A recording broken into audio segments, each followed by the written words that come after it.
This is my friend Sage. And this is my 1991 Mazda Miata.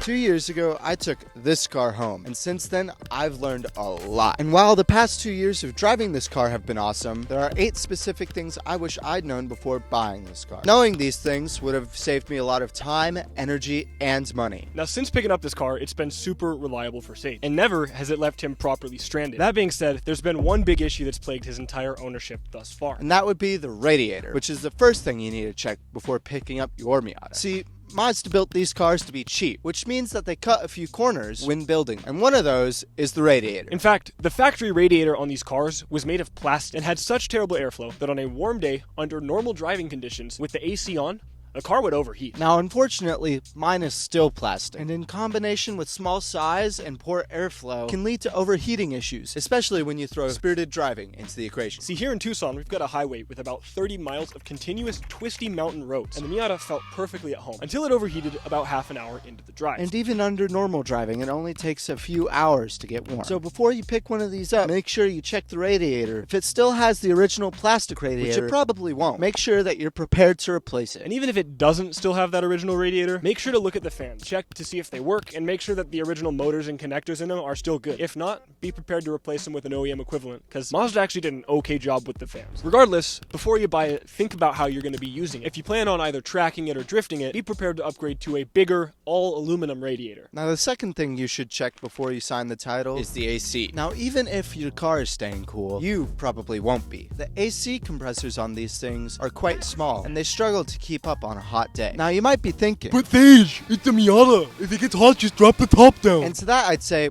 well, yeah. But in Arizona, the sun is super rough, so sometimes it would be really nice to have AC. So unless you want to shell out a few $100 for a new compressor, you might want to try and find one that already has working AC. Now, I'd like to put a quick pause on this video to ask you guys to like and subscribe if you're enjoying the rain. It's not supposed to do that here in Tucson, but I guess today we get the sun, the rain, and, well, a Miata. Speaking of the rain, the third thing you want to consider before picking up one of these cars is if it has a hard top or a soft top. If it's the soft top, well, you should probably expect to get a little bit wet. Hardtops are definitely the more desirable option. They make your car feel a lot stiffer, safer, and they're a lot harder to break into. But that desirability comes at a cost. Hardtops often demand a high price. You can usually see them going for $1 to $2 grand. Cars with hardtops already make the car that much more desirable, so you can expect to shell out at least a few $1,000s. On the flip side, most Miatas that you're going to find on the market are soft top, and that's not a deal breaker at all. But if you do go that route, especially with these cars, a roll bar is almost a must. For one, if you do wreck,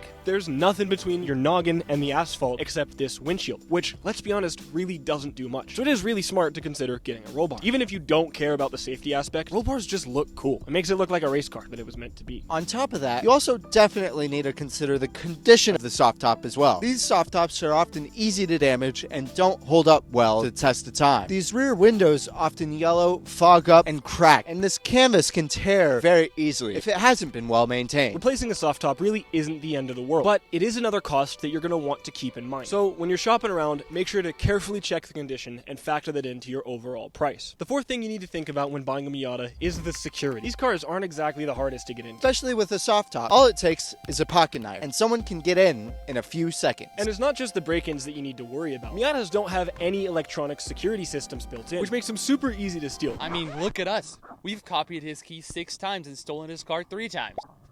So if you're worried about someone stealing your car, one of the cheapest and easiest upgrades you can do is to install a kill switch. It won't stop someone from getting into your car, it'll sure as hell stop them from driving away. At the end of the day, if you own a Miata, especially a soft top, don't leave stuff in it, be smart about where you park, and consider adding a kill switch or some other deterrents to keep people from driving off with it. The fifth thing you want to look out for when you're picking up one of these cars is rust. And my goodness, do these cars love to rust. The most common spots are under the rockers and on the rear quarter panels. If you see bubbling paint or soft spots, it's usually a sign that rust is already starting to eat through. If you can, also take a look at the frame underneath the car. Once the frame starts to rot, repairs get expensive fast. And in most cases, it's not even worth fixing. And if you are in the rust belt, good luck. Miatas in those areas especially tend to rot out badly. So if you do find yourself a good chassis, jump on it quickly, because it probably won't be there for all that long. The sixth thing you're going to want to check on your Miata is the harmonic balancer. Now, it's not actually the balancer that usually fails. It's the crankshaft key that holds it in place. Over time, that keyway starts to wear down, and once it does, the balancer starts to wobble. And if you ignore that wobble, things get ugly fast, eventually leading you to need to rebuild the bottom end of that motor. The good news is, if you catch it early, it's not too bad. Replacing the key and tightening everything back up is a pretty straightforward fix. The seventh thing to think about before you pick up one of these Miatas is the transmission, specifically whether it's an automatic